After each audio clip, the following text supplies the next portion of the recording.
All right, we'll try to bring you Faustina later in the bulletin. But let's go to the northeast region, where some residents of Walewale have called on Vice President Dr. Baumeier to stop the passage of the e-levy. According to them, the passage of the levy will have adverse implications, including the collapse of their businesses and other sources of livelihood, which they say are already suffering as a result of COVID-19 and the high cost of basic goods and services. The residents also claim that the introduction of the levy will inure to the advantage of armed robbers operating in the area, as market women who may attempt to evade payment of the levy could revert to the cash system. The residents are therefore pleading with the Vice President to consider the plight of his people back home and ensure the bill is reversed.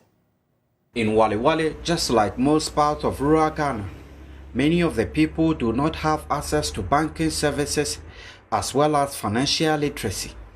To add this to the problem is the issue of the rampant activities of armed criminals who take advantage of the financial inclusion gap to target especially market women and small business owners.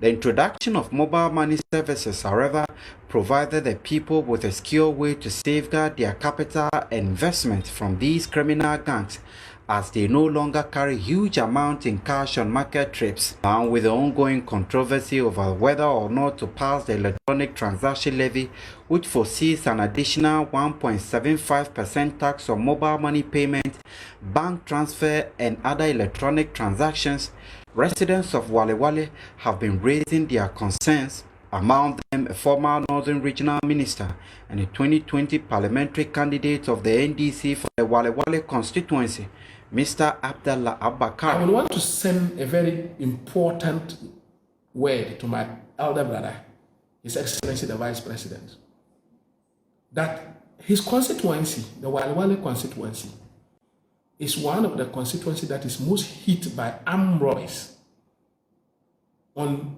the periodic market days, when market women travel all the way from the villages to Walewale or Walewale back to the villages for market.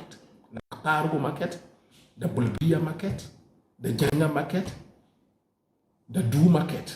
They are periodically and rampantly subjected to street armed robbery where they lose their capital.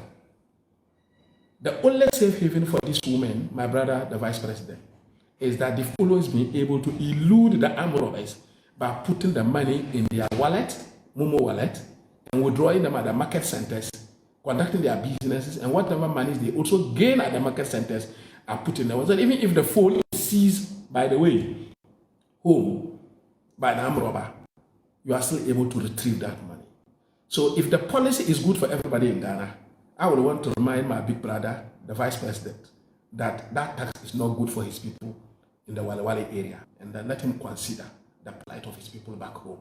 According to him, the attempts to impose such a levy abundantly exposes the desperation of an incompetent and a failing government. Nobody will tell you that this government is desperate because they have mismanaged the economy, and their performance in managing the economy is so abysmal and appalling that they've decided to look everywhere for any money. So even at the moment, there is no longer discrimination as to what kind of money the government wants to mobilize. And for me, and my opinion on this matter is that, look, it is not a good tax. Government should reconsider and consider the plight of the already suffering Ghanaians. This man, Hamidu Abakar, a fridge technician in Walewale, says the levy will adversely affect his business as well as put pressure on his little income. The e-levy there, we don't want it today, we don't want it tomorrow. From A to Z, we are against it. The Vice President should come out and speak on the e-levy. We want him and we are begging him. He should come out and tell the majority that this should go in. Mohammed Rabiu, a civil servant, thinks the levy is regressive and should not be passed. E-levy is not the policy of Ghana problem. Are they telling us that when they pass e-levy next year, they will not look for more other taxes to add? If e-levy was the way forward, then why did they even increase the tax to about 15%? All other taxes has been increased by 15%. So I think that it is only they are finding the cheapest and the easiest way. And they have been saying, we didn't even say, my own brother, our senior brother, Dr. Alhaji Mahmoud Bawumia, the Vice President of the Republic of Ghana, he himself said that it is not good for us to tax Momo. So are we now saying that all that he has been telling us was transposing that? This 50-year-old commercial tricycle driver is also kicking against the passage of the levy.